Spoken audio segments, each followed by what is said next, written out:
Hello guys, welcome to nursing digital.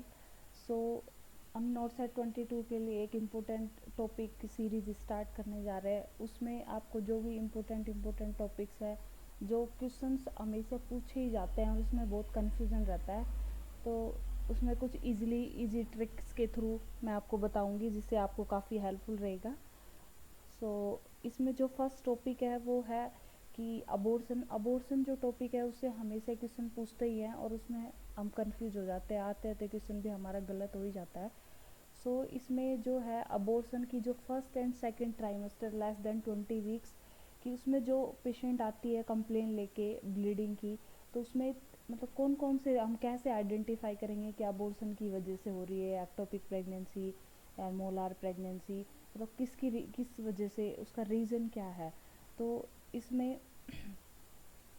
यदि इस patient आती है कि ब्लीडिंग की कंप्लेन करके, अगर विद इन 20 वीक्स में, सो जो फर्स्ट रीज़न है वो अबॉर्शन हो सकता है कि अबॉर्शन की वजह से भी ब्लीडिंग पर वेजाइनल होती है, या फिर एक्टोपिक प्रेगनेंसी। एक्टोपिक प्रेगनेंसी में जो कंप्लेन होगी वो पेन इन एब्डोमेन की कंप्लेन होगी, ये ध्यान रखना। मोलार प्रेगनेंसी में सेम वही ब्लीडिंग पर वेजाइनल की कंप्लेन करेगी पेशेंट। अगर हम इसमें यूट्रस साइज़ की बात करें, तो यूट्रस साइज इसमें इक्वल या less than period of pregnancy रहेगा अबॉर्शन के केस में। एक्टोपिक प्रेगनेंसी में normal to non pregnant size, because यहाँ पे जो फीटस है वो यूट्रस के अंदर प्रेजेंट नहीं है। एंड मोलार प्रेगनेंसी में more than period of pregnancy. So then उसके बाद हम देखते हैं लेवल ऑफ एचसीजी।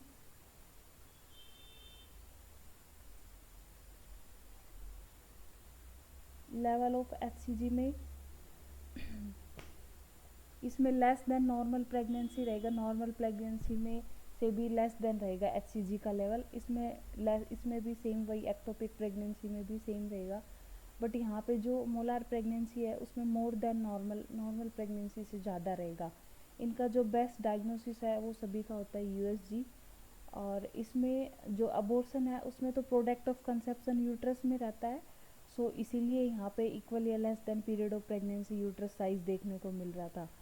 और एक्टोपिक प्रेगनेंसी में जो जेस्टेशनल सैक है वो ट्यूब्स में रहता है, सो यहाँ पे जो प्रेग्नेंट यूट्रस का साइज़ है वो normal to non pregnant size देखने को मिल रहा है।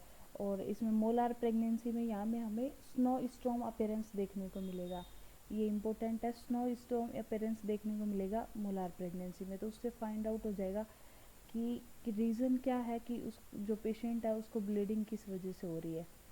ओके। सो देन उसके बाद अगर हम अबॉर्शन की बात करें, तो अबॉर्शन में जो मेन जो है जिससे हमें क्वेश्चंस पूछते हैं, उसमें थ्रेटेंड अबॉर्शन होता है, इनएविटेबल, कंप्लीट, इनकम्प्लीट और मिस अबॉर्शन। सो तो हम अबॉर्शन के बारे में एक बार देख लेते हैं।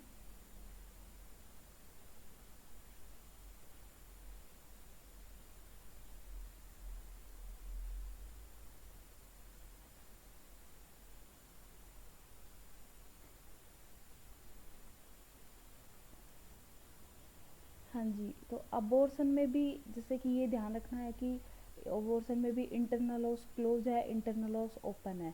तो जो इंटरनल ओस क्लोज है उसमें कौन कौन से टाइप्स आते हैं, उसमें आता है हमारा थ्रेट एंड अबॉर्शन,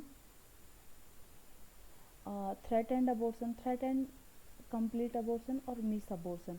तो थ्रेट एंड अबॉर्शन मतलब हो सकता है, अभी हुआ नहीं है, ठीक है। ये रिवर्सिबल अबॉर्शन है, इसमें जो पेशेंट कंप्लेन करेगी वो करेगी, उसको स्पॉटिंग या फिर स्पॉटिंग देखने को मिलेगी यहाँ पे, ठीक है। हाइट ऑफ जो यूट्रस है वो पीरियड ऑफ जेस्टेशन इक्वल रहेगी हाइट ऑफ यूट्रस भी, बिकॉज यहाँ पे हो सकता है हुआ नहीं है इंटरनल इसमें।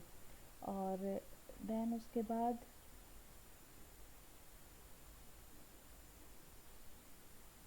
यहाँ पे जो फिटस है वो तो लाइव ही रहेगा। ओके। तो जो इसमें थ्रेट एंड अबॉर्शन में मतलब हो सकता है हुआ नहीं है, और इसमें स्पोर्टिंग की कंप्लेन करेगी, पेन भी रहेगा। और ये रिवर्सिबल अबॉर्शन है, इसमें हाइट ऑफ यूट्रस है वो पीरियड ऑफ जेस्टेशन के इक्वल ही रहेगी। अगर हम कंप्लीट की बात करें तो यहाँ पे पेशेंट को कंप्लेन करेगी ब्लीडिंग प्लस क्लोट्स। तो क्वेश्चंस में इस तरह का क्लू देखने को मिलेंगे कि स्पॉटिंग हो रही है, या फिर ब्लीडिंग प्लस क्लोट्स है, यहाँ पे हाइट ऑफ यूट्रस है वो less than period of gestation मिलेगा। और यूएसजी में क्योंकि यहाँ पे क्या होगा, कम एम्प्टी यूट्रस रहेगा, क्योंकि कंप्लीट है तो यहाँ पे फिर क्या हो जाएगा, अगर कंप्लीट जो भी प्रोडक्ट ऑफ कंसेप्शन है वो आउट हो जाएगा तो इंटरनल क्या हो जाएगा, क्लोज हो जाएगा। सो फिर उसके बाद आता है मिस अबॉर्शन। इसमें मिस अबॉर्शन में मतलब कि जो बेबी की जो फिटस है उसकी डेथ हो जाती है इनसाइड ही यूट्रस में, और उसमें पेशेंट कंप्लेन करेगा कि उसको ब्राउन कलर डिस्चार्ज है, height of uterus less than period of gestation. Because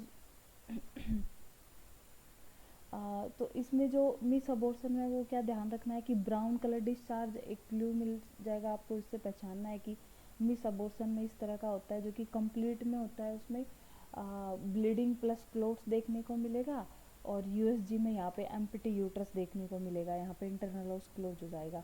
threatened abortion में यहाँ पे स्पॉटिंग और पेन रहेगा, तो तीनों में अलग अलग क्लूज हैं। और रिवर्सिबल अबॉर्शन है थ्रेटेंड अबॉर्शन, तो यहाँ पे इंटरनल ऑस क्या रहेगा, इंटरनल ऑस क्लोज। अगर हम देखते हैं इंटरनल ऑस ओपन। इंटरनल ऑस ओपन में दो ही है, इनएविटेबल और इनकम्प्लीट। थ्रेट एंड में और इनएविटेबल में बहुत कन्फ्यूजन रहता है। थ्रेट एंड में हो सकता है, हुआ नहीं है, दैट इज़ ये इसमें इंटरनल क्या रहता है, क्लोज रहता है। बट इंटरनल ओपन में दोनों ही आई से स्टार्ट है, इनएविटेबल इनकम्प्लीट। तो इनएविटेबल में जिस चीज़ को आप रोक नहीं सकते, यहाँ पे भी ब्लीडिंग प्लस पेन की कंप्लेन करेगी, और इनकम्प्लीट में भी सेम रहेगा, ब्लीडिंग प्लस पेन ही रहेगा, ठीक है। बट यहाँ पे जो प्रोडक्ट ऑफ कंसेप्शन में आउट नहीं होता, जो कि इनकम्प्लीट में कुछ हो जाता है, और इंटरनल यहाँ पे ओपन ही रहता है, यहाँ पे भी इंटरनल ओपन ही रहता है। हाइट ऑफ यूट्रस है पीरियड ऑफ जेस्टेशन के इक्वल रहेगी, इसमें हाइट ऑफ यूट्रस है less than period of gestation. So इन दोनों में मेन डिफ्रेंशिएट कैसे याद रखना है कि यहाँ इसमें प्रोडक्ट ऑफ कंसेप्शन है वो आउट नहीं होता, और जो कि इनकम्प्लीट के अंदर यहाँ पे प्रोडक्ट ऑफ कंसेप्शन आउट हो जाता है, कुछ इनकम्प्लीटली होता है, तो उससे क्या होता है कि इंटरनल ओपन रह जाती है। इनएविटेबल में भी जिसको हम रोक, यहाँ पे भी ब्लीडिंग प्लस पेन की कंप्लेन करेगी, इंटरनल दोनों में ओपन रहेगा। ओके, आई थिंक आपके लिए हेल्पफुल रहा होगा ये वीडियो। So thank you.